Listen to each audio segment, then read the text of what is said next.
I suggest we start now, and we'll see if more people join, but we have waited 5 minutes already, so let's start this panel. Just to make sure that everyone is in the panel they chose, this is the one on wage inequality, which is going to be super interesting. I have a really nice panel lined up online, but apparently there was some mistake with the stock market panel also being in this room. So first of all, thank you very much for coming, and I want to thank my panel who are waiting online and will be able to give very good insights on these different aspects of wage inequality. I will introduce them very briefly now and then introduce them in more detail before every presentation. So we have Alexander Heijzen joining us from the Directorate of Employment, Labor and Social Affairs at the OECD. The next presentation will be by Professor Aris Kai Hermansen from the University of Oslo and the Swedish Institute for Social Research at Stockholm. And then finally, there will be a presentation by Sylvia Avram from the University of Essex from the Institute of Socioeconomic Research. In this panel, we want to look at the trends and evolutions in wage inequality between countries and what really contributes to these gaps and how firms play a role in driving inequalities. I will give a very short presentation first, talking about some of the research I've been doing at the ETY into this topic. Then Alex will discuss the project they've been doing at the OECD on this. And then we will focus on two aspects of inequality. Ari will present some information using cross-national data as well, and very cool data on migrant gaps and the role of firms in segregating and gaps within firms. And then Sylvia will discuss gender pay gaps and the role of firms. So I'm really very excited to be able to host this panel, and I'm very happy all three panelists could join us, even though in some cases made more difficult by distances and strikes and everything complicating the situation. So I will first start with my short presentation, if this technically works. Let's see. What I will present on is some of the work I've been doing at the ETY now and I've been thinking on before on the evolutions of wage inequality between and within firms. And I will just show a descriptive overview, and then the panelists can take it over with much better and more in-depth data. But I want to show this overview to start with. So first of all, the reason that I think it's important to look at this and the reason we're discussing this, wait, let me start my clock before I overrun my own time. The reason this is really important is because there's been a lot of studies recently, and the reason we're talking about this is because this is a finding that comes back again and again, that where wage inequality is growing, it tends to be growing really strongly between firms. So wages increasingly drift apart because the average pay in firms is increasingly differing. And of course, we're talking mainly about pay, but that also is related to the conditions and the types of jobs that are available. So several studies have found that the differences in pay are increasingly due to the average pay between firms widening. And that can reflect several things. On the one hand, it can reflect a greater difference between firms in who they hire. So think of firms becoming more homogeneous in their composition over time through, for instance, outsourcing certain tasks, offshoring them, and ending up with a relatively homogeneous workforce. For instance, only highly skilled workers doing a particular tasks, or only lower skilled as in a temporary work agency. In that case, you get less inequality within the firm, more inequality between the firm. But and there is some evidence that there is a trend over time that firms are increasingly focusing on their core tasks and outsourcing things that are seen as peripheral. But a second trend that may be going on and is going on is that the pay of similar workers differs more and more between firms. And reasons for that may be that on the one hand, firms differ in their productivity and their profits, and they share these rents to some extent with their workers. And then you start getting differences in productivity that get fed through to differences in wages. Reasons for these differences can be due to differences in bargaining power between workers and firms. And there is a whole literature showing, looking at monopsony and the wage setting power of firms. As they get more wage setting power, you start getting more differences between workers who have to take the price at which wages are set. So these are the things that can lead to bigger differences between firms. On the one hand, different pay for the same type of worker. So then it becomes really important that you get access to the better quality firms and the better paying for jobs. On the other hand, greater segregation. Of course, the two trends may also be supporting each other, where you get increasingly the high skilled and high wage workers working at the higher paying firms. And so that's a trend that has been coming back in different countries. So there's been German studies, US studies, Portugal, in different countries. And now there are also very cool cross-national studies on this. And I'm very happy that we have Alex from the OECD who will talk, because he's co-coordinating one of these studies, and Are is involved in the second of these big cross-national studies. So he'll be able to speak a bit on this, showing that indeed over time and between different countries, this wage inequality is growing mainly between firms, where it's growing. And this consistency points to probably the importance that there are some common trends to it, like the outsourcing, like greater digitalization or productivity dispersion. On the other hand, these trends are not completely the same in each country. The level of inequality differs a lot between countries. The trends themselves differ. And this shows the importance of also looking at the national factors and the institutions of pay setting that can play a big role. So in the projects I'm currently working on at the ETUI, what I really want to look at is how wage inequality in Europe is changing, how these trends are changing over time, and what structural and institutional factors shape this. So I'm just going to show some descriptors to kind of get you excited about the topic, and then we'll go into the meat of the of what's driving this and what can we do about it. This is taking cross-national European data. I've been told that it's really almost impossible to read the percentages and the numbers, so don't try. I will tell you what you need to know. This is taking a European microdata set, the Structure of Earning Survey, which is looking at people within workplaces. It's a survey. It's not ideal, but it gives you a very good indication of how wage inequality differs between countries and what the main places are where it differs.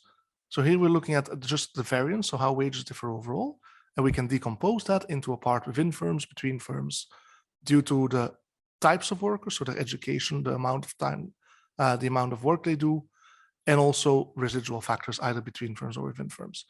The reason I'm telling you all this is because, first of all, we see big variation between countries, of course. Wage inequality is much higher in some countries. In this data, it's particularly high in the UK, Romania, Portugal, Bulgaria, particularly low in Norway, Sweden, Denmark, Belgium, and then somewhere in the middle, you have Spain, Netherlands, Germany, France. But what differs strongly is where this inequality is occurring. And in the countries where it's more unequal, a bigger part of this is due to differences between firms that are not explained by differences in composition, what we call firm premia. Now I want to show you a little bit what we can say with this data on trends over time. So how does inequality differ within groups of firms by sector and firm size? So this is showing the distribution of changes that we get. So there's a wide variety. In some places, wage inequality goes down. In some places, wage inequality goes up. In Europe as a whole, inequality in wages actually has not increased. It differs a lot between countries.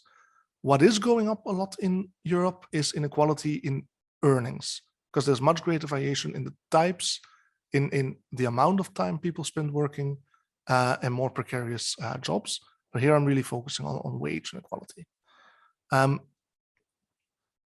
So here I'm showing how it changes in different parts of, in different components, between firms due to firm premia, between firms due to the composition of firms, and within firms due to the composition and due to residual factors. What I'm wanting to show here is that it actually, the inequality between firms goes up and down a bit, but overall inequality within firms is declining. So firms become more homogeneous, hire more similar workers who have similar wages. That's one. But then when we distinguish between where it goes up and where it goes down, in those groups of firms and those countries where wage inequality is increasing, it's really mainly increasing because firms drift apart. That's what we find from this data from 2002 to 2018. because the big increases there happen in firm premia, in compositional factors, and those are drifting wider apart. So it becomes more and more important what firms you're working in. While where it declines, the decline is mainly happening within firms. And so putting these two trends together, what you're getting is that there's much more differences between firms over time, and the importance of firms increases. Now, in a study I did, and if you're super interested, I'm willing to talk to you afterwards about it, but there's also working papers outside available. We looked at what drives these factors. So we have all this variation. To what extent can we explain why in some countries or sectors wage inequality between firms increases more than in others? And some key factors are technological change, increasing trade, and globalization. And indeed, we find that in those sectors where there is more investment in IT in different forms, or where there is more increased trade, this can be linked to greater productivity differences, to greater importance of finding the correct people, and you get much bigger differences between firms in what they offer similar workers. So that is one factor driving apart these differences. On the other hand, what we find is really important are institutional factors. So they seem to matter quantitatively much more than these global factors, which are relatively common, because every country in these European countries is affected by trade, by globalization, by technological change. But we also find very clearly that in those firms that are covered by multi-employer bargaining, particularly, so collective agreements at the central level, there the inequality within and between firms tends to be compressed. That's also the case where you have an increase in the bite of the minimum wage, or if there was only one country, but in Germany, for instance, the minimum wage was introduced. We do see some trends with that and inequality at all levels, within and between firms. So these institutional factors clearly do matter a lot as well, making it all the more important to study these trends in a comparative perspective where you can actually see these institutional factors vary. The reason I'm hammering on about this is also because we recently had, there's all the talk about the minimum wage directive at the moment, and that's really focusing particularly on these aspects that can have a big role in not only diminishing wage inequality overall, but compressing this inequality between firms by raising the level of collective bargaining where possible, by introducing minimum wages. So that is my introduction to this topic, and some of the work that ETI has been doing on this, which is very descriptive and shows a shift towards greater inequality between firms, driven partly by technological change, global trade, but really also by these institutional factors. And these are two working papers that you could pick up if you really want to know more about what I think about the ways in which wage inequality differs. That being said, I'm going to give the floor to our first panelist, who is Dr. Alexander Heise, who is a senior economist at Directorate for Employment, Labor and Social Affairs at the OECD. And as I mentioned already, in his current role, he's co-coordinating the Linked project, which is a project linking all sorts of administrative data, tax, social security data, and I think at this moment it's 19 or 20 countries, using a network of academics and researchers with this data. He is doing a lot of other work as well, the coordinating the implementation of the OECD job strategy, contributing to the OECD employment outlook. He was a visiting scholar in the research department at the IMF. Before that, he was a scholar at Nottingham, and he publishes widely. And I'm really excited to be able to welcome him and speak here, even if virtually. So please, Alex, you have the floor. Thank you very much, Wouter. I'm going to try to share my screen. Yes, that worked. Not yet, I think. No, we see the notes as well. Yeah. It's a bit slow. 1 second.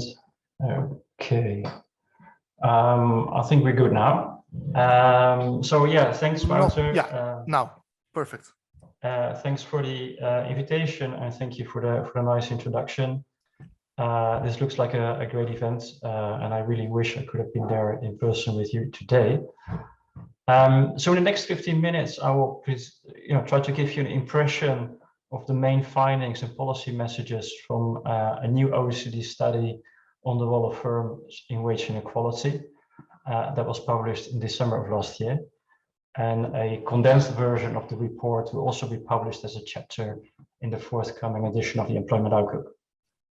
I think it's fair to say that this report represents our most ambitious effort to date to better understand the links between widening gaps in business performance and rising income inequality.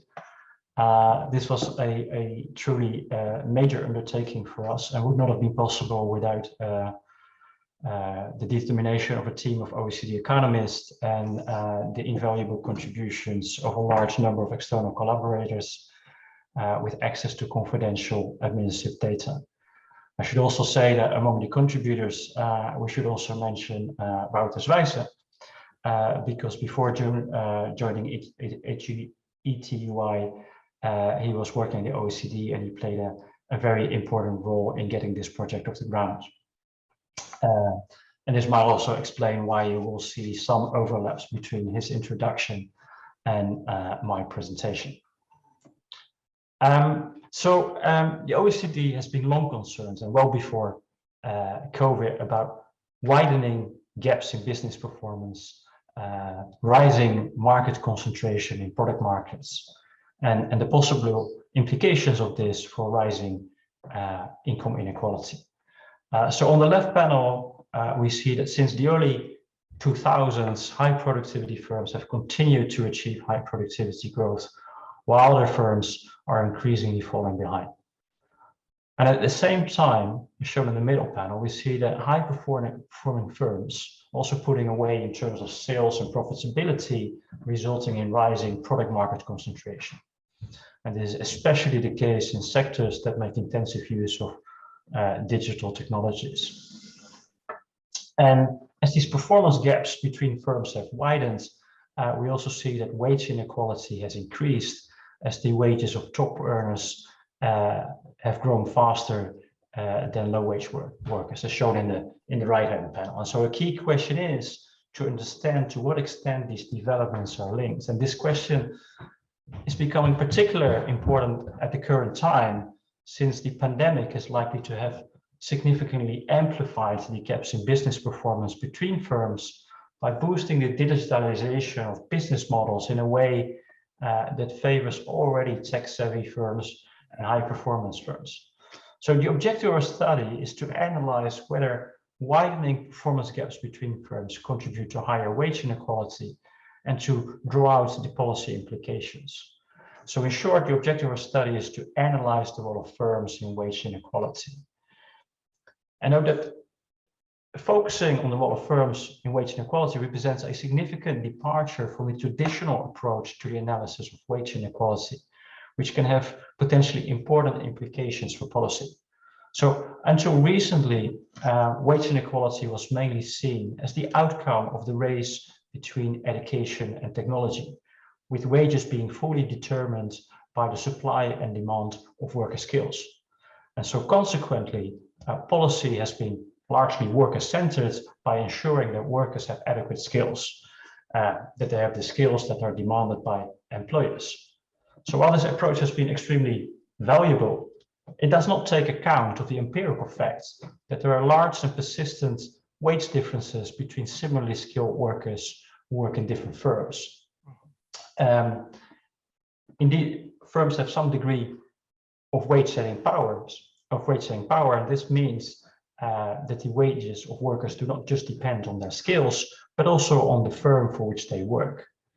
And so consequently, to address wage inequality, you need a more comprehensive approach that combines worker-centered policies related to skills with more firm-centered policies that narrow performance gaps between firms and limit the wage-setting power of firms where this is excessive.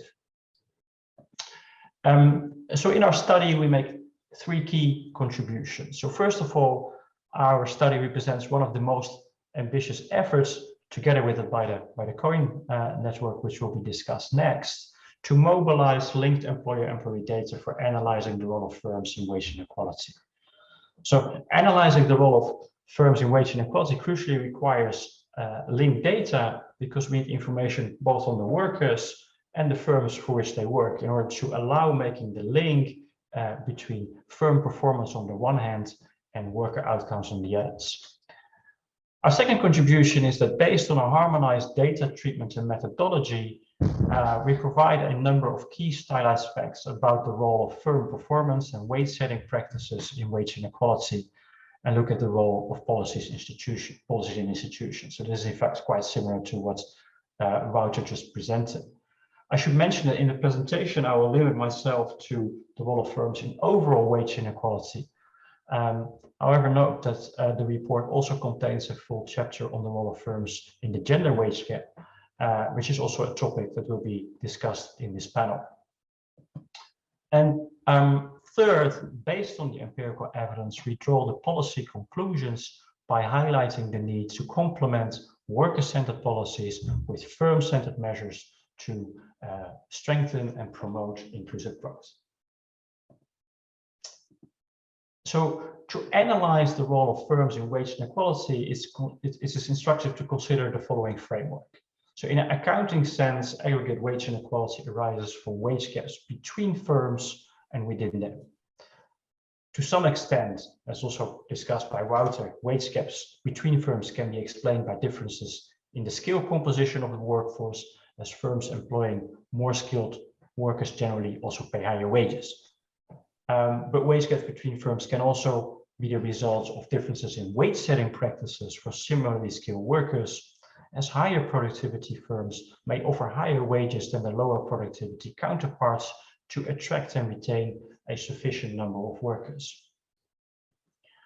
Wage gaps within firms largely reflect differences in worker skills related to differences in education and experience, but also within firm wage gap may to some extent be explained by factors unrelated to worker skills. For example, firms may pay different levels of wages to men and women despite having similar qualifications.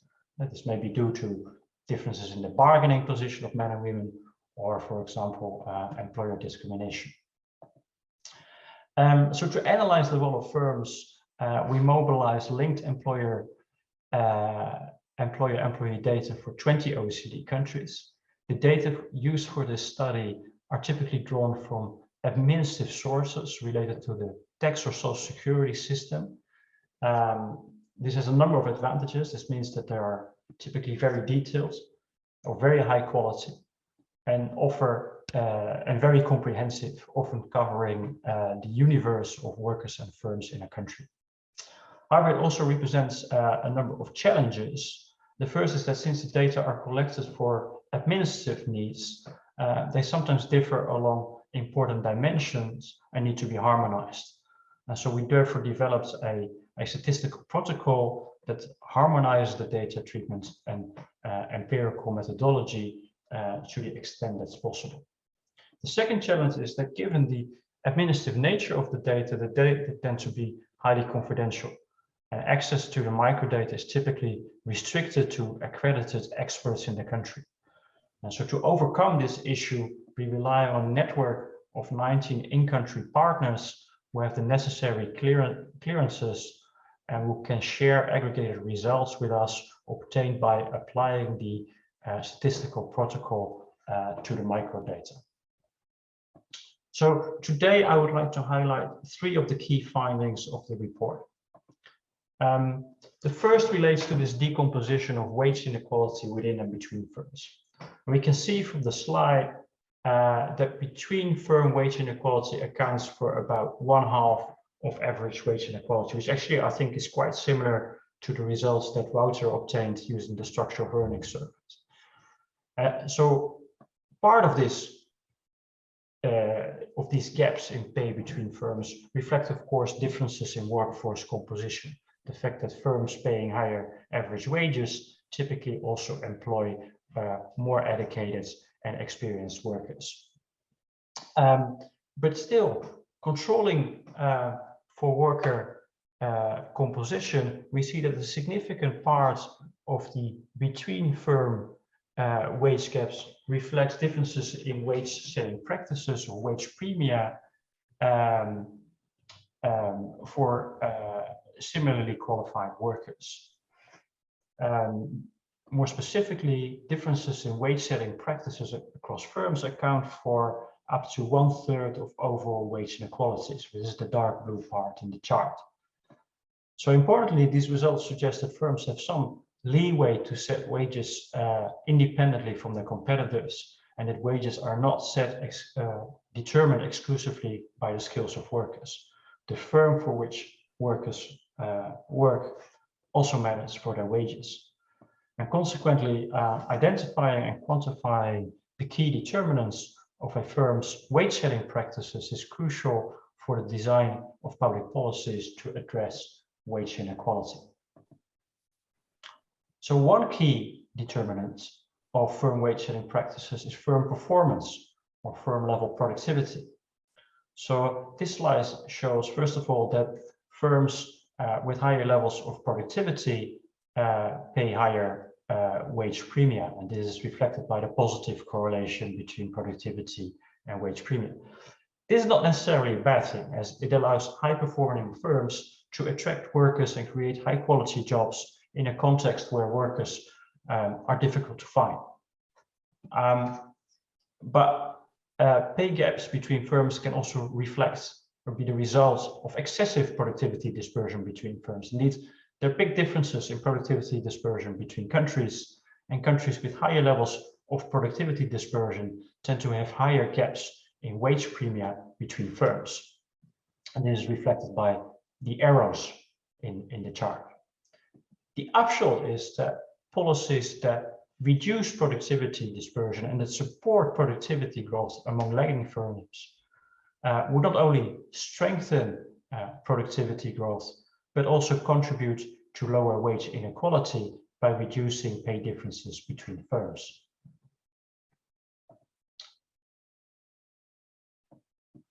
But wage gaps between firms do not only depend on the degree of productivity dispersion, but also on the way productivity differences between firms are transmitted to wage differences between firms.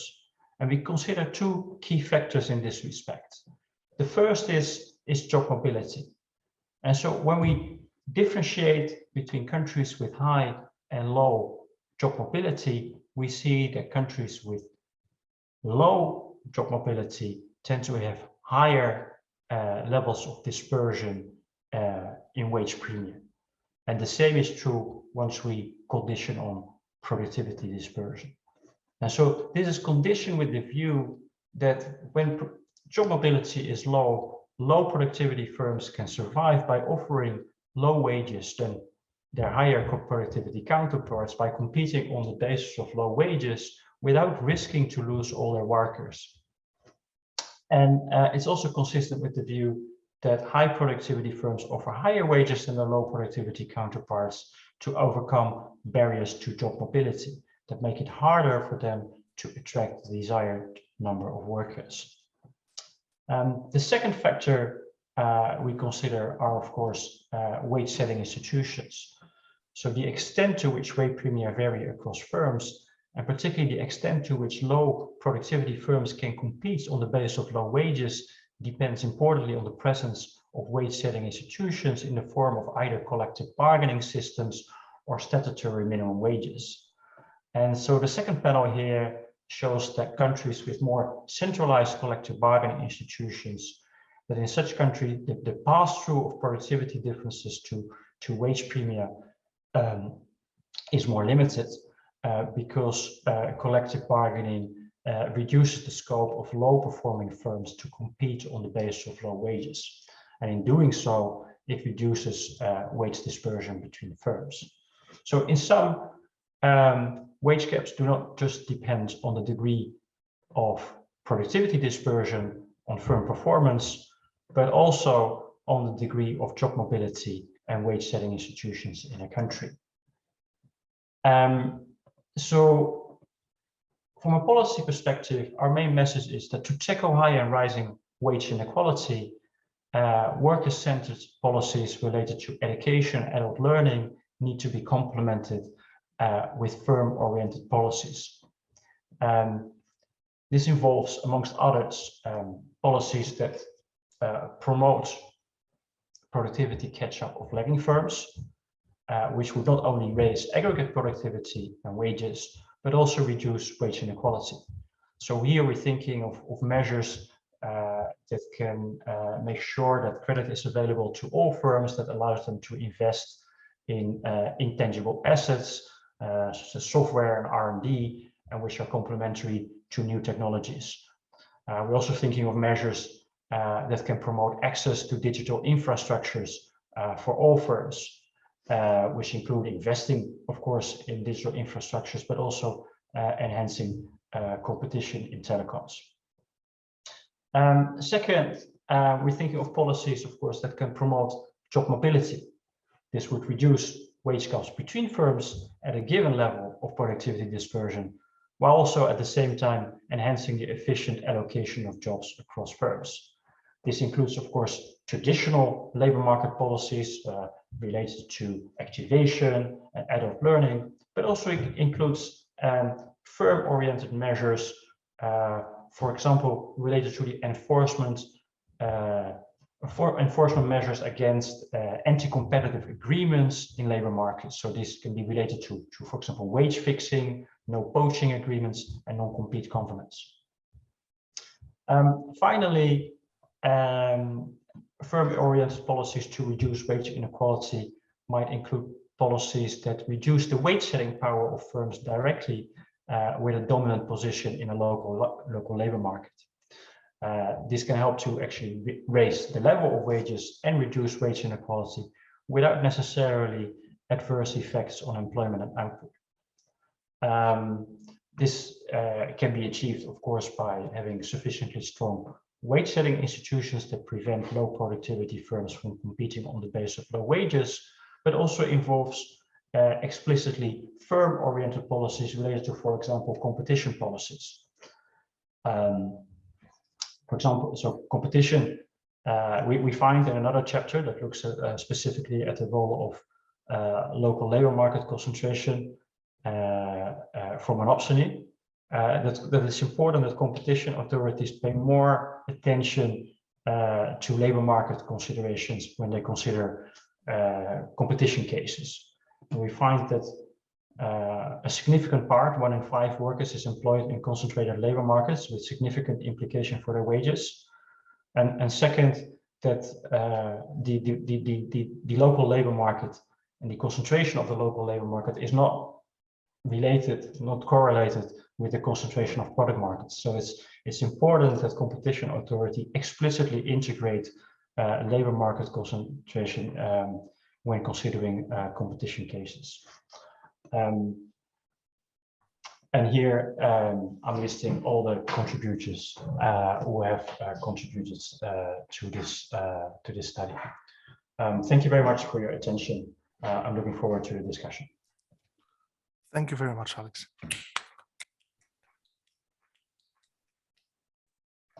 Thank you very much as well for going into possible policy venues to try and tackle this, and for showing what I tried to sketch in much more detail with great data. We will go now straight to the second presentation, well, the third presentation, which is by Professor Ares Hermansen, who is an associate professor in sociology at the University of Oslo and affiliated with the Swedish Institute for Social Research at Stockholm University. He focuses on social inequality in education and the labor market. And the main reason he's here is because he's currently the PI of an ERC starting grant that addresses how firms and workplaces shape ethnic stratifications across immigrant generations. And he's involved with the COI network, which is a network on comparative organizational inequality network, a research network also using linked employer-employee data to study organizational aspects of labor market inequality in a comparative perspective. So that's the second big project using this type of data to answer these questions on inequality. I give the floor now and 50 minutes to Professor Hermansen.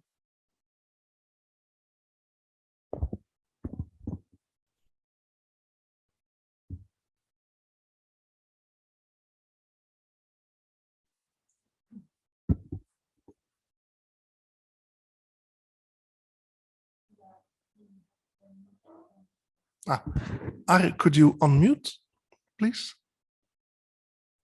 There. Good. I cannot The find slides it. are also very small. But The slides are small. Okay, let's see. Better now? better, yes. It's not to mock. It really is better. It's just not ideal yet. But I think it's the. I don't know how to change this from my side. No, neither do I. I think we're gonna fiddle with it a little bit and see if we can get it bigger. But I think we can see. So please proceed. Okay. Are they black on the top and the bottom, or is it something different? Yes. So it was like a PDF, but now it's better. I think we can proceed. Okay. Thank you. Yes, thank you, Wouter, and thank you for the introduction. It's very nice to be here. I'm going to present the paper that's, or the paper, this isn't the title of the paper, but it's a talk on immigrant pay gaps and the relative role of labor market segregation and within job pay inequality in European and North American immigrant receiving countries. And this is work that is done together with the Comparative Organizational Inequality Network, which Wouter already mentioned. And we are also using linked employer-employee data. So Alexander's presentation just before me gave a very nice overview, so that I guess I have you all on board with what type of data this is. So, and for this paper, we're also using data from the administrative data from the US Census Bureau. And because of that, you have to look at this slide for approximately this duration of time. So let's move to the main paper. So what I'm going to talk to you about now is differences in pay between immigrants and natives, and try to quantify the relative role of segregation across different levels in the labor market, and whether that contributes to pay gaps or whether it's differences in allocation to jobs and pay setting at the job level within workplaces. And then I'm also interested in the change across immigrant generations. So to start off, in Norway, this is an example of economic progress across immigrant generations. And in the left panel, you see the earnings distribution for immigrant parents relative to natives. And the black bar is the immigrant parents. And what you see here is that the very bottom of the earnings distribution, the immigrant parents are highly overrepresented. But if we move to the right-hand panel, we see the immigrant generation. And we see that these gaps between the immigrant descendants and the natives are highly reduced. And the question is then both what can account for these pay gaps between immigrants and then in the second generation, their native-born children, and to what extent is this process of economic progress universal across host countries? So why do immigrants often earn less than similarly qualified natives? It could be because they work in labor market segments offering less pay, but it could also be that immigrants earn less when doing the same work for the same employer. This is what we often refer to as within job inequality. And then the next question is whether these processes vary by across different destination countries. So are these the relative role of segregation versus within job pay inequality similar across destination countries? And to what extent are these processes declining across immigrant generations, both in terms of the overall pay gaps, but also in terms of segregation and earnings inequalities between natives and the second generation who have the same job? And is this progress universal across destination countries? So to study this question, we focus on immigrant receiving countries in Europe and North America, where we quantify the contribution of segregation and pay gaps at the job levels. And this is the first comparative study to address these questions using linked employer-employee data from several countries. So the typical or the standard approach to study immigrant native earnings inequality is to focus on the supply side.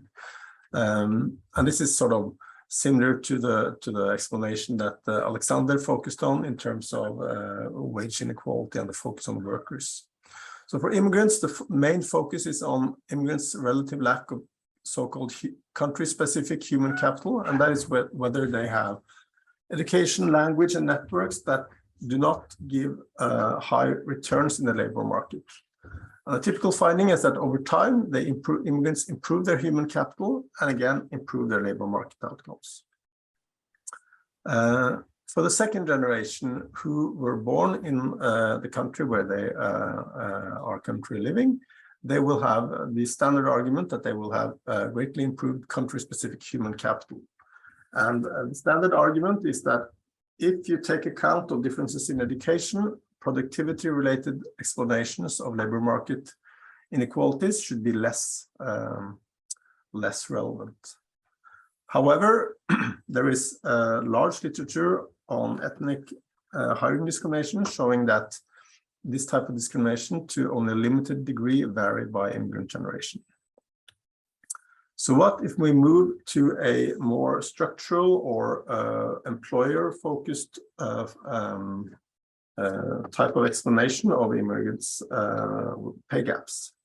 So we can think about several types of processes and explanations for why immigrants both are sorted into different types of or different parts of the labor market, but also why they experience inequalities at the workplace level. So first of all, immigrants are likely to be sorted into different industries, occupations, and workplaces, but also jobs at the workplace level. And an important reason for this is an observed skill sorting. It could also be that the ethnic structure of the labor market provides immigrants access to jobs within immigrant niches, which is partly due to their differences in social contacts and network-based access to jobs that differ between immigrants and natives. However, at the workplace level, there could also be differences in how immigrants and natives are allocated to jobs. So this could, again, both reflect within workplace skill sorting. Immigrants and natives could differ in terms of, for example, language skills, and that this leads to differences in promotion rates, for example. It could also be that employers engaging in ethnic discrimination in their allocation of native and immigrant workers to different jobs. And then finally, at the job level, there could be differences in pay, and these could either reflect within job differences in productivity, such as language skills, which we would expect to be less relevant in the second generation, or they could reflect more direct forms of wage discrimination, where immigrants are paid differently for the same work, and also differences in bargaining power. So we build on a broad literature or a growing literature on the role of firms and employers in immigrant labor market disadvantage, where there's small but several studies showing that immigrants and non-migrant native workers are highly segregated across workplaces in the US and Scandinavian countries and Germany and so on, which is of course a casual observation that most of us know, but it's not until recently that it's been quantified using large-scale data. And then there's also important studies showing both the prevalence of between and within workplace differences in earnings between immigrants and natives, and particularly that when immigrants improve their earnings over time, this is mainly due to moving into higher earning firms. So what is our contribution? So first, we provide a global assessment of how immigrant pay gaps are shaped by segregation of within job inequality. So this is a very simple descriptive exercise in where we can sort of pinpoint at what level in the labor market is the action going on. And we are able to use linked employer-employee data from 9 major immigrant host countries in Europe and North America. So the COI network has data on more countries, but there are information on immigrant background is only available in a subset of these countries.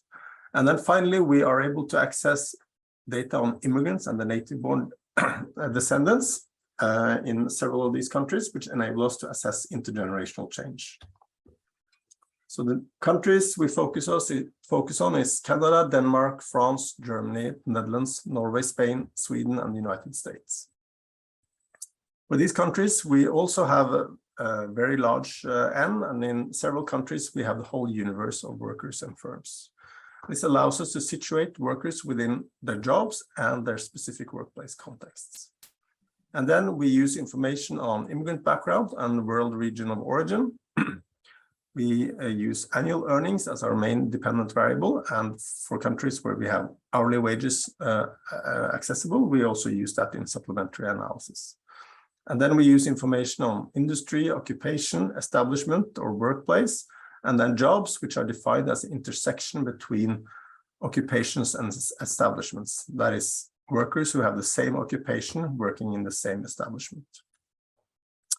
And to give a graphical overview of our analytical approach, we start by estimating a simple model where we just calculate the mean differences in the wages between immigrants and natives at the population level after adjusting for differences in education, human capital, and geographic locations or local labor markets.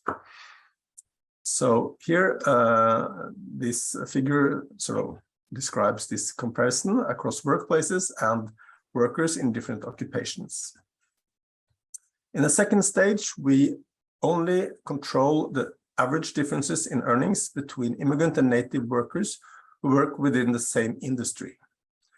And in the third stage, we only compare mean earnings differences between immigrants and natives who work within the same occupation. And in the fourth stage, we provide the mean differences in earnings between immigrants and natives working within the same workplace. And then finally, we present the average wage gaps between immigrants and natives who are found in the same job for the same employer. So we define immigrant background as foreign-born immigrants and native-born descendants, and we differentiate between immigrants from Western European and North American countries, the Middle East and North Africa, Sub-Saharan Africa, Asia, and Latin America. I think I'm going to skip this in the interest of time. So here are our main results. So in the right panel here, we see the results for the immigrants, and the left panel, we see the results for the immigrant descendants. And then along the y-axis, we have all the 9 countries in our data set. And then for each country, we provide the different estimates of immigrant pay gaps at different levels. So to start with the Netherlands, the blue estimate is for the overall pay gap. The pink estimate is the within industry pay gap. The green is for the within occupation pay gap.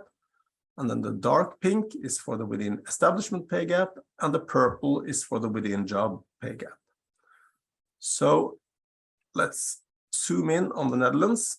We see here that there is a clear gradient where there is a earnings gap of 35 log points, or to simplify a little bit, we can say that there's a 35% wage gap between immigrants and natives with the same educational attainment level, whereas this gradually declines once we compare immigrants at within the same industry, occupation, workplace, and job. And overall, we see that segregation between jobs account for about 63% of the gap, while the within job pay gap is about 40%. In the second generation, we see that the overall pay gap is very much smaller and reduced, but we see a similar gradient where segregation accounts for a large part of the gap, but about 1/3 of the gap remains when we compare workers within the same job. Looking at Spain, we see a similar pattern again, large immigrant pay gap and a large role for segregation with a reduced within job pay gap of about 5%. Immigrants on average earn less than 5% at the job level. The relative role of segregation and within job pay gaps is about the same. In Canada, we see the same pattern, large immigrant pay gaps, smaller pay gaps at the job level, but again, about 70 to 30%, 70% for segregation, 30% for within job. We see again a large, strongly reduced pay gaps in the second generation, and segregation accounts for the pay gaps within job pay gaps is the same size as the overall pay gap.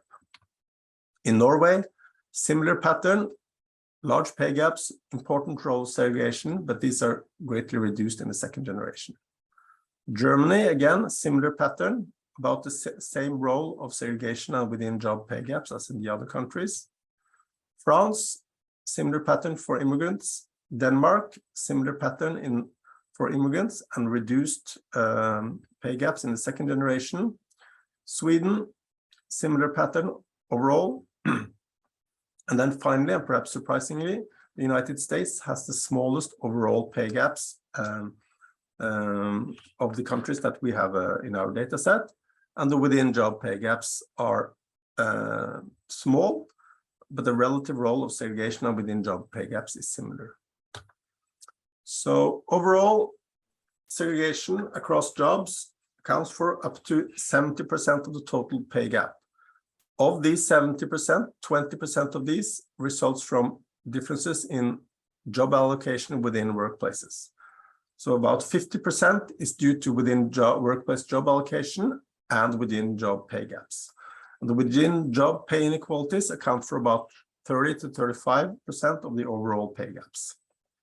These gaps are considerably smaller in the second generation, and there is considerable between country variation. We see also that there is interesting variation across countries of origin, where the largest pay gaps, if we average across countries using meta-regression, the group with the largest pay gaps are immigrants from sub-Saharan Africa and the Middle East and North Africa. So to summarize, our study provides a global assessment of where the action is going on, what is the relative role of labor market segregation and within job pay gaps, but it's much less informative on the causal mechanisms behind these patterns. So we find that sorting across industries, occupations, and workplaces, and within workplace jobs is a key explanation for immigrant pay gaps, while within pay inequality is much smaller than the total gaps, although it remains consequential for immigrants.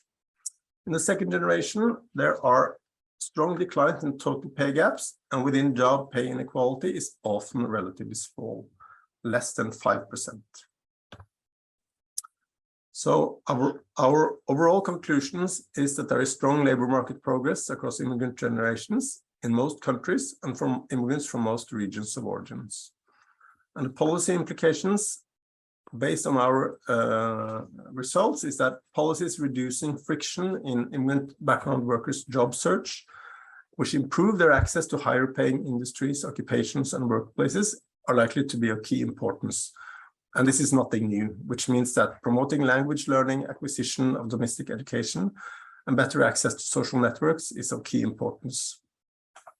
However, we also find that processes operating at the workplace level and at the job wage setting at the job level are also likely to matter. And policies that are aimed at regulating employers' personnel policies in allocation to jobs and pay setting are therefore also likely to contribute to better incorporation of immigrant workers.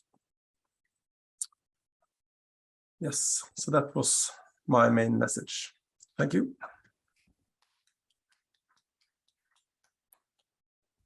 Thank you very much, Are, for that. I'm now going to give the floor to our last speaker, and I thank the people of Houston in the room because it is getting late, of course, but I do think it's very interesting, and I very much enjoyed this. So I now want to ask Dr. Sylvia Avram to speak. She is a senior research fellow at the Institute for Social and Economic Research at the University of Essex in the UK. Her research focuses on understanding the causes of income and labor market inequalities and the role played by public policies, and especially the welfare state. She mainly uses microdata, primarily household and labor market surveys, and also administrative and experimental data. And she will talk on gender inequality. Thank you very much, Sylvia. You have the floor. Thank you, Wouter. I'll try and share my screen. Let's see if it actually works.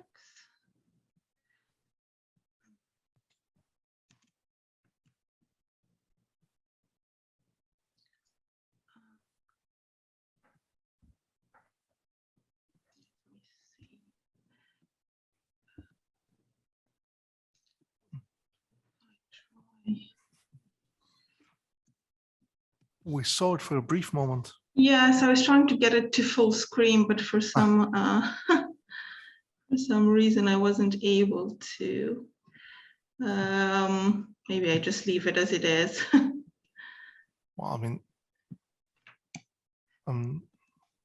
okay, I think now hopefully it should work. So let's try again. Let's see. There's a bit of a delay, so we have to give it a bit of time. Oh, I see.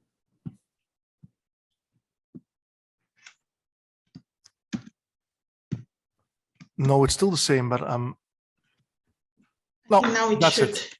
Yeah. work. Hopefully, yes.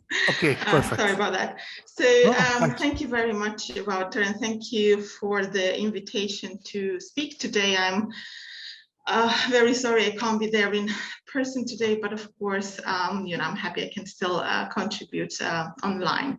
So the topic of my presentation today is the gender pay gap, and specifically the role of firms. And part of this talk is going to be based on my current work on the pay gap in the UK, a project where I'm collaborating with Susan Harkness at Bristol and Daria Popova, who is also at Essex. But given the audience today, I thought I would be taking a somewhat broader perspective. So I'm going to talk about and review maybe some other aspects of the role of firms in generate or in explaining the pay gap. So just to of course, start with something that I'm sure everyone is well aware of, that gender pay gaps remain significant in developed countries. This figure was taken from the OECD indicators showing wage gaps in 2020, or the latest year available. And of course, you can see there is a lot of variation across countries, but I would say, with a few exceptions, the pay gap remains significant in most countries. So how can we explain these differences? So I'd say a lot of the literature tends to focus on supply side explanations. I think this is partly because, we tend to, or at least, people in economics, but also I think in other social sciences, they tended to focus on supply side explanations for wage inequality more general. One of the aspects that has been researched quite extensively is, human capital and gender differences in human capital, and in particular, differences in work experience between men and women.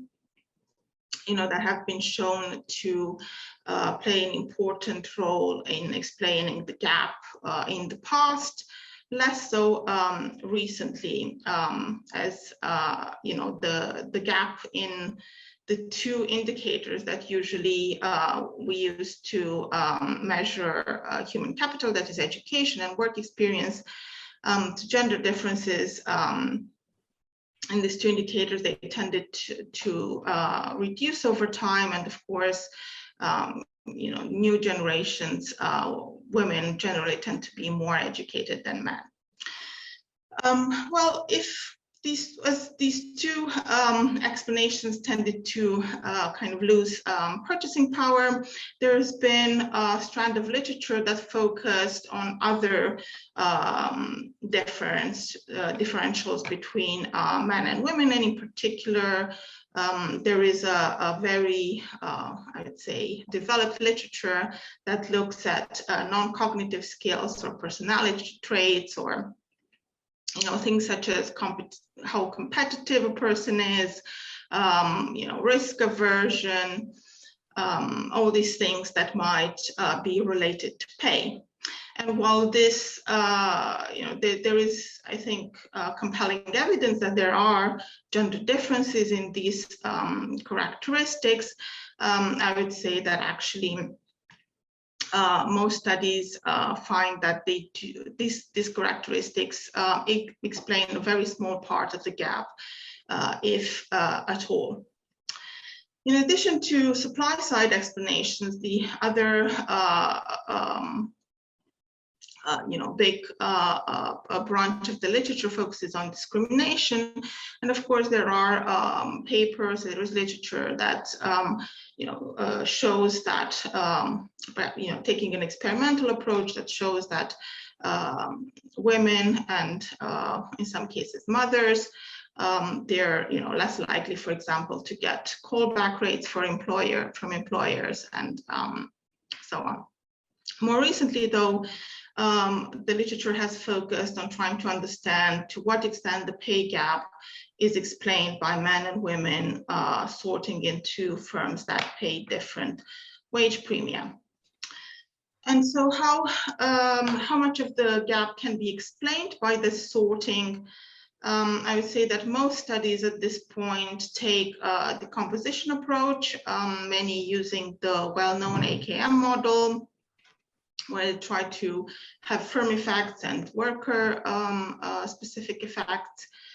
And these studies do find that sorting into firms is important. So for example, in a well-cited study, Cardoso and Klein found that about 15–20% of the pay gap in Portugal could be explained by sorting into firms paying high and low wages. Another study, again focusing on Portugal, found similar numbers. A study on the UK found that if one adjusts for composition differences, actually the role of sorting seems to be quite a bit less important. So only about 6% of the adjusted pay gap was explained by sorting into firms. So in addition to looking at differences between the wages of men and women in levels, there have been some studies that have looked differences in wage trajectories. So it's well known that the pay gap increases with age. So men generally have higher wage growth than women.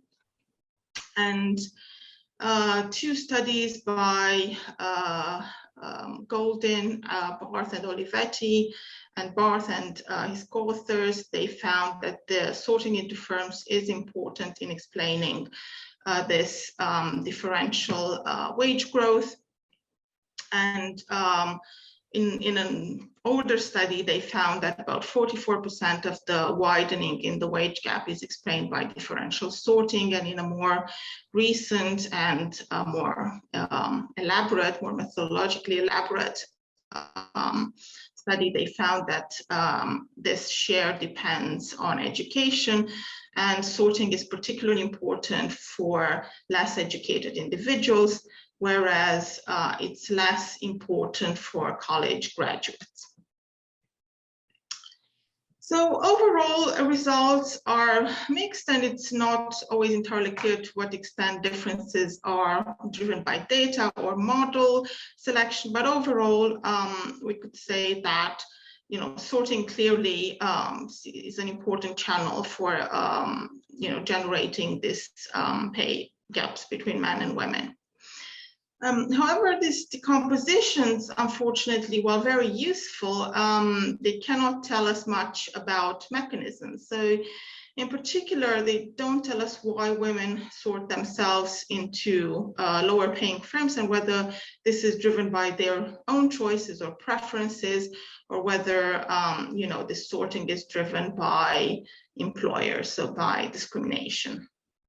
And I would also say that despite sorting being this very important channel, most studies found that the within component is generally much more quantitatively, so it's quantitatively much larger. So why do women end up working for lower paying firms? The main theoretical tool that has been out there is theory of compensatory differentials, where the argument is that women value some non-wage job characteristics more, and as a result, they tend to end up in less productive firms. So Claudia Golden has done a lot of work on this topic. She has particularly looked at occupations and how occupations differ in the types of jobs and tasks that they have. And her argument is that some occupations have large premium associated with working long hours or working hours at particular times. And in these types of occupations, women tend to experience large penalties. So the gap is much higher.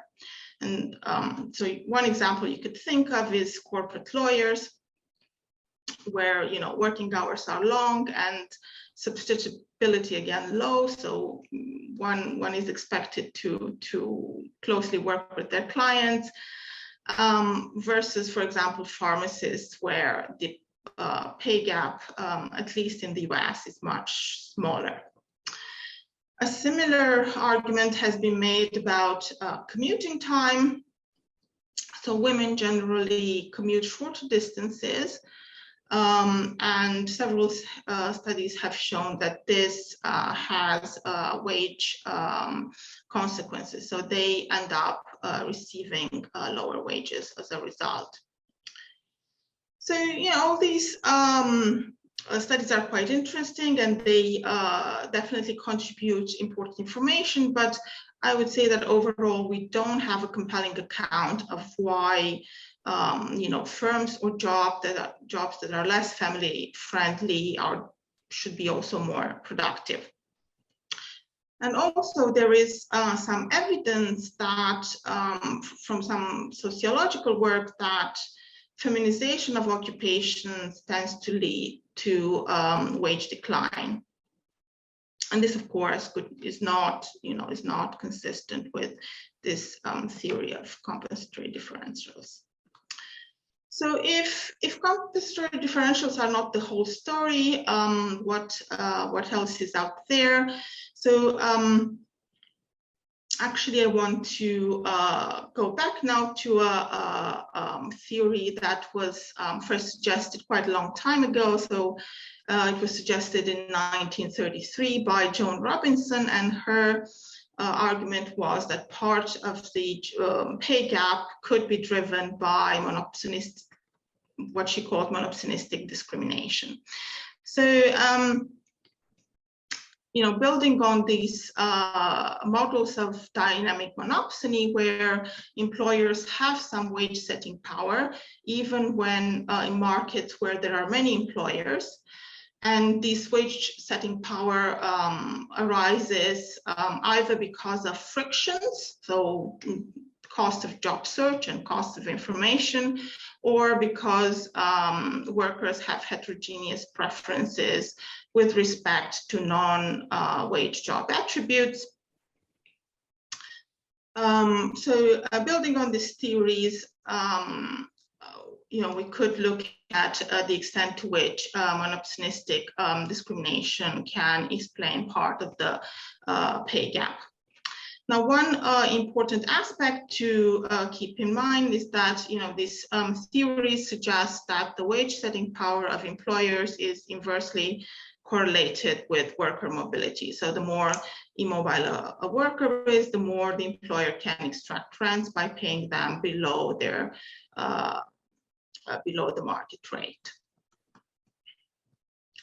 So what evidence do we have that monopsonistic discrimination affects or drives some part of the pay gap? In some early work, Manning suggested the fact that gender equality laws increased the relative pay of women without negatively affecting their employment as sort of evidence in support of that. And I say more recently, we have 3 pieces of evidence that suggest that monopsonistic discrimination could be important. And these relate to mobility, job separation rates, and also promotion rates. So for a variety of reasons, women's mobility is more, we expect that women's mobility is more constrained than that of men. Possibly because of higher cost of job search or higher cost of investment in job networks, more weight being placed on non-wage job attributes, such as, for example, a short commute or shorter working hours, and other things. And the literature generally does not always find differences in overall mobility rates between men and women, but in some recent work that we have done using UK data, we show that while overall mobility rates are not different, there are important qualitative differences. So in this data, we could distinguish between mobility driven by different factors. So respondents were asked about what motivated a job switch. And so we could differentiate between work or wage-related mobility and family-related mobility. And we find that parenthood status, and in particular having young children, has a large impact on the mobility of women, but not on the mobility of men. So women with young children were much less likely to change jobs due to work-related reasons, and much more likely to change due to family reasons. And these here, these are adjusted for differences in characteristics. And now these differences, of course, they matter because returns to different kinds of mobility, they're very different. So in the case of work-related mobility, we see typically large wage premia, usually about 3 or 4 percentage points for both men and women, whereas in the case of family-related mobility, we see negative returns of a similar size. Okay, then the second piece of evidence comes from studies that have looked at job separations. So typically, studies looking at monopsony have wanted to measure labor supply elasticities to the firm, the idea being that firms paying wages below the market should lose workers faster and struggle to recruit if the and they should struggle to recruit. And of course, in the traditional studies of labor supply, women's labor supply tends to be more elastic. But of course, these studies usually focus on the extensive margin.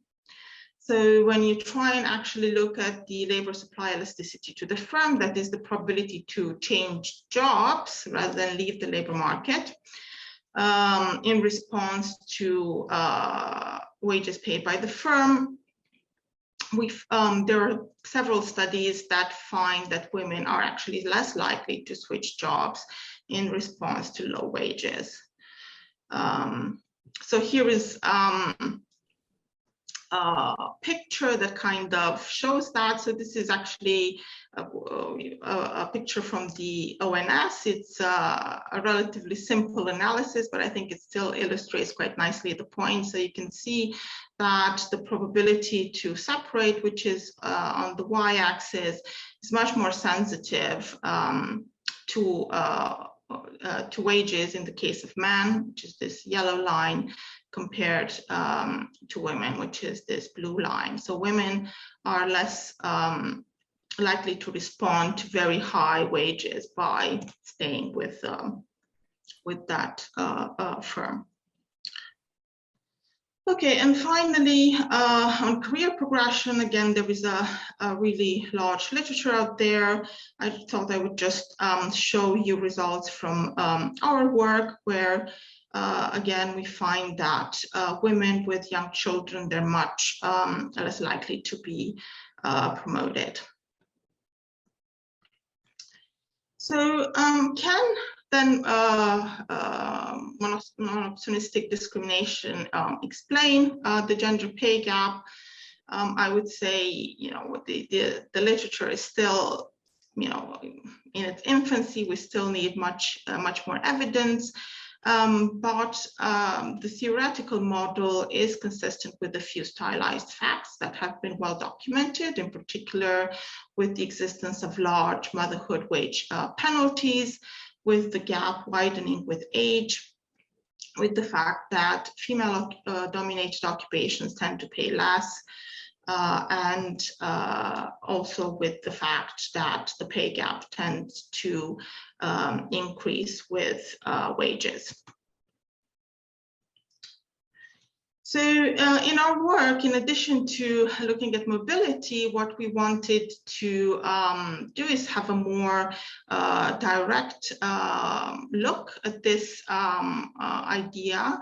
And we're trying to come up with measures. And the idea is to combine employment concentration indices in local labor markets derived from firm administrative data with information on the cost of commuting. So if women generally have a greater cost of commuting, you would expect them to search in smaller and more concentrated markets, and in turn, this could lead to lower wages. So we could compare if for similar commutes, for example, women in markets with lower concentration earn more, and we could also look at how these differences, relative to men vary. We're still at the beginning of this project, so unfortunately I don't have any results to show you right now, but we hope to have some early next year. So to summarize, of course, gender pay gaps remain pervasive in many developed countries, and existing theories are still, I think, short of giving a comprehensive explanation. So we need a theoretical framework that can explain well-documented findings such as the motherhood penalty, the glass ceiling, and so on. And I would argue that monopsonistic discrimination is a promising research direction to take, but of course, it's still, the number of studies on this topic is still relatively limited. So we need more evidence. Yeah, so thank you very much. Thank you very much for that.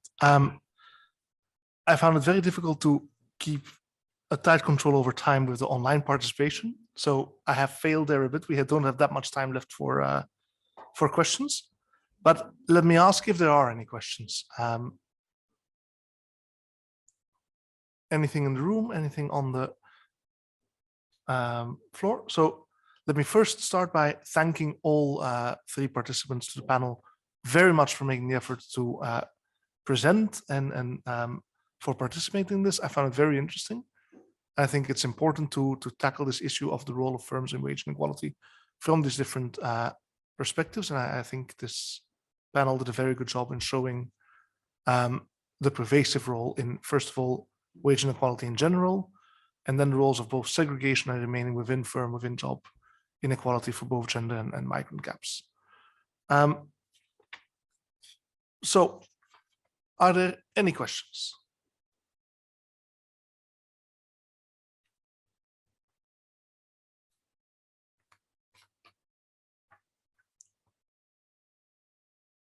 Well, I have some questions.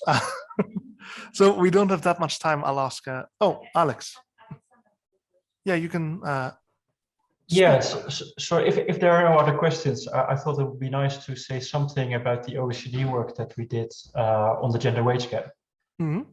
So basically, we did this decomposition that Sylvia talked about for 16 different countries. Okay. And the results were very consistent with, I think, her summary of the literature. So about a quarter of the wage gap between men and women is concentrated between firms. The bulk is concentrated within firms, and that for us was the big story to focus on, and indeed, what's going on. And so one possibility to try to understand what's going on is to use the framework proposed by Cardoso and Klein, that you also mentioned in your study, to see to what extent the gender wage gap within firms is due to differences in tasks and responsibilities, differences in occupations, or rather differences in pay for equal work, including related to monopsonic gender discrimination. And if you apply that methodology, which in a way is nice because it's very direct, it does not look at the scope of employers to discriminate, but looks at the actual behavior, you get very small effects quite consistently across countries, suggesting it's differences in the type of work that men and women do within firms rather than paying for the same type of jobs. Now, I think you're absolutely right that it's worth exploring other methods, because there are some tricky things with the Cardoso or Klein methodology. So I think I'm very much looking forward to the work you're planning to do on local labor market concentration and the effects on wages for women. So it was very interesting. Thank you for that. And I also very much enjoyed the presentation by Professor Hermansen. Thank you all very much. I want to ask one question before we end the panel. And that's mainly, we see that this segregation between firms does play a big role in the immigrant gaps, a slightly smaller role for gender wage gaps, but still important. Do you see any way that policies could try and tackle this? Because there's a lot of focus, of course, on anti-discrimination, on improving equal pay for equal work, but what can be done to try and lead people to better jobs, to better places? Is it all just trying to improve labor mobility in general, or do you have any suggestions? I'll start with Sylvia and then Yes, I think, mobility definitely plays an important role. I think that's what we found in our work, and that's, I think, one of the points that Alexander has suggested as well, as, helping workers be more mobile, or, trying to lower these barriers to mobility, should help. Other things,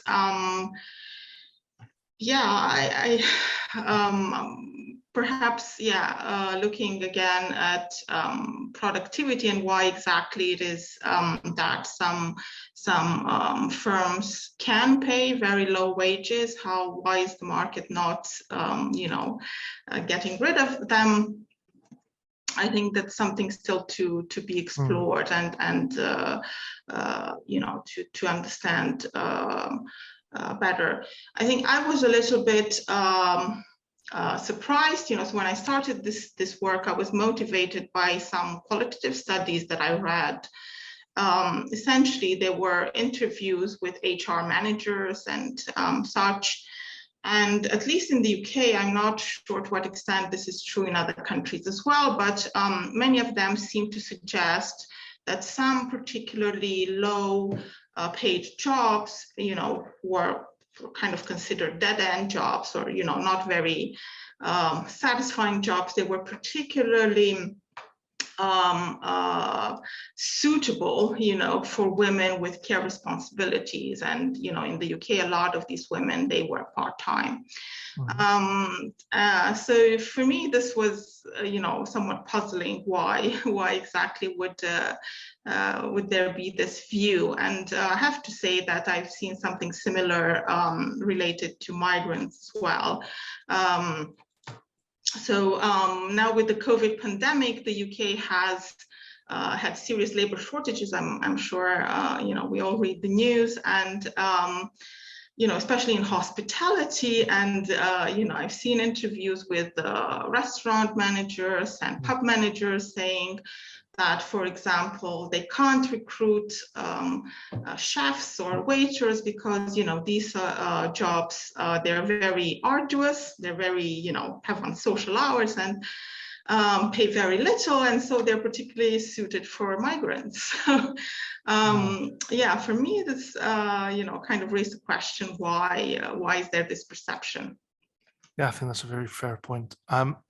So because we are running a bit over, I'm gonna ask Are and Alex for concluding comments.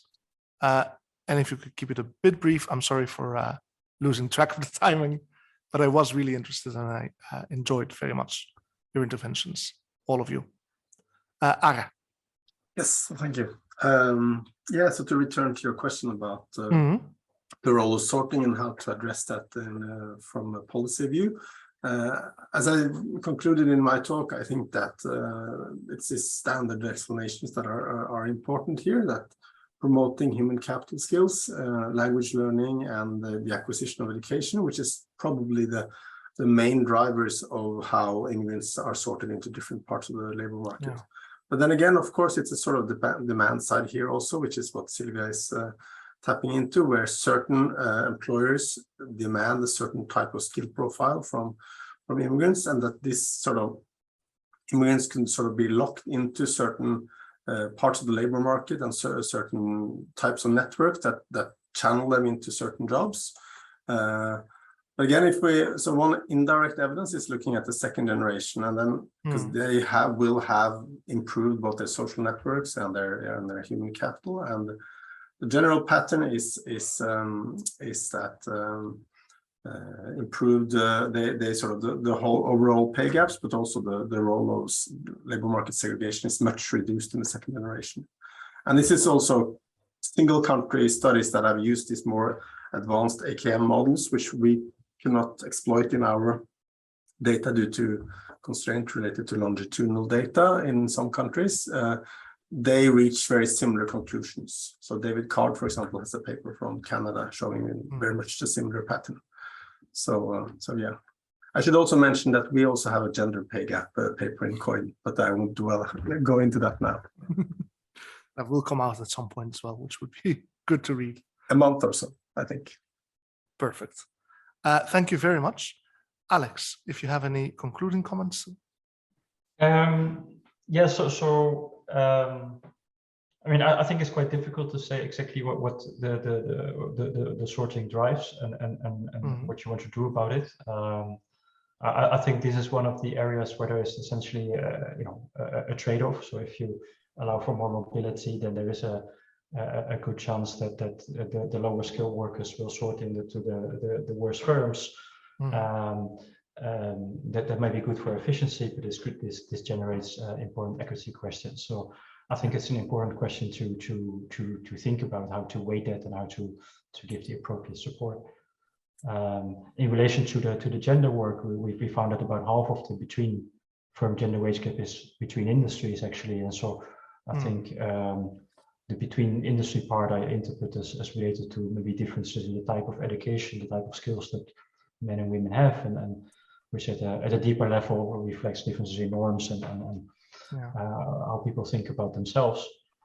I think the within industry part is much harder to explain. It's a combination of demand and supply side factors, as Anna and Sylvia already discussed. So let me stop here. I know you're pressed for time. So thanks a lot.